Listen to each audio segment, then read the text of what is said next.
Yeah, look, as far as we know, is that police have been conducting their normal, operations, which they do at every point in time within different communities. So at that time, when they were in that specific area, they had arrested a number of people who had been undocumented, and on those bases, there was some community members who then attacked police, and of course demanded that those people are released. That was done through the pelting of stones and all these other things. So police had to take cover. I think it was quite important that the police reacted in the manner that they did, because we do not want instances where police are accused of obviously being brutal.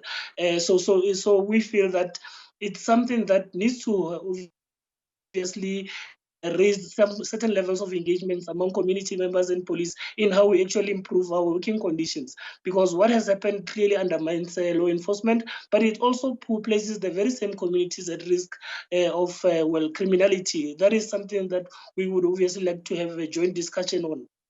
You mentioned there, Mr. Mamabolo, that when the police were pelted with the stones, that they took cover and they literally ran away. Have there been any sort of arrests? Has anybody been held to account for what has transpired?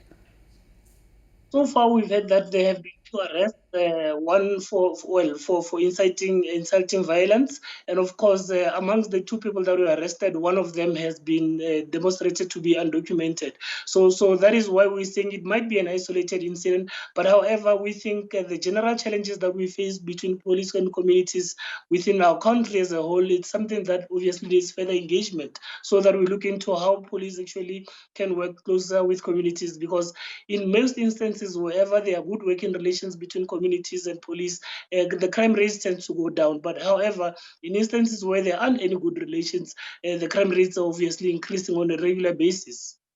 You mentioned, Mr. Mamabolo, that it was important for the police in this particular instance to retreat and not, exacerbate the situation by allowing it to accelerate. But what does this say about the level of efficiency of the South African police services as far as being expedient and efficient in law enforcement? Do communities actually respect police?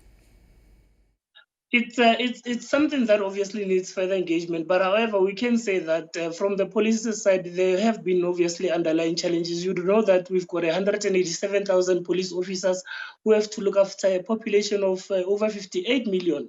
Of course, those are documented 58 million people.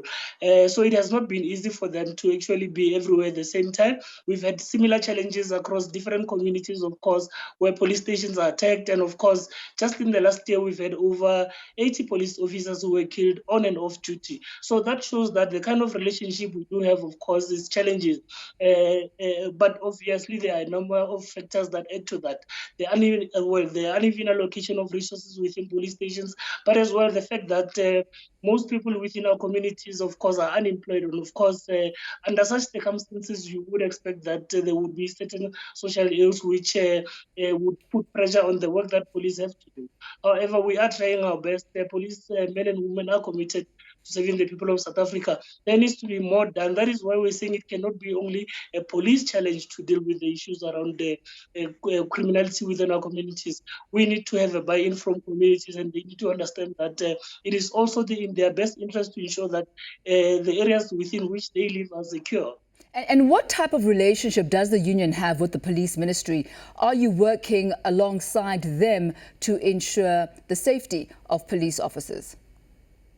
Not only are we working with the police ministry, however, we are working with communities as well. We've got there's a foundation called Safer South Africa Foundation, which is mainly focused on ensuring that, communities get to know about what happens within the criminal justice cluster in its entirety. So we are part of that.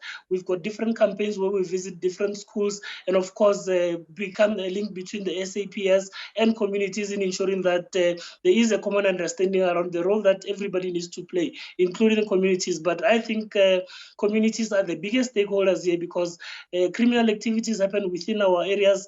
Well, criminality is done by people we know, our cousins, our brothers, and our neighbors. So the best form of resistance towards fighting criminality would be the role that communities would play. And of course, if the relationship has not improved or is not improving as it currently is, then we are going to have that challenge in the long run. And let's talk a little bit, before I let you go, about the spate of COVID-19 within the South African police services. How rampant is the spread of COVID-19 within police officers right now? Well, figures have been increasing on a regular basis. Most of our police officers are demoralized. And of course, the fact that they are understaffed as well has contributed to that. We've got just close to 51,000 infections currently, and of course there have been many deaths, not only within the SAPS but DCS as well. We are obviously in constant engagements with the departments. At least now there is some form of cooperation, especially from the SAPS. We are beginning to see changes in approaches, but as well as ensuring that the different decisions that are taken at the steering committees are implemented fully. We had a challenge where they would not be fully implemented, and of course some of the members who are at risk or who have been infected were being forced to come back to work, so that obviously perpetuated more infections. So there are engagements between the union and the different departments. However, the loss of lives keeps on increasing, and of course the levels of infection are increasing on a regular basis. Well, thank you very much for your time this afternoon, Mr. Mamabolo. That's Richard Mamabolo there. He is the spokesperson for POPCRU.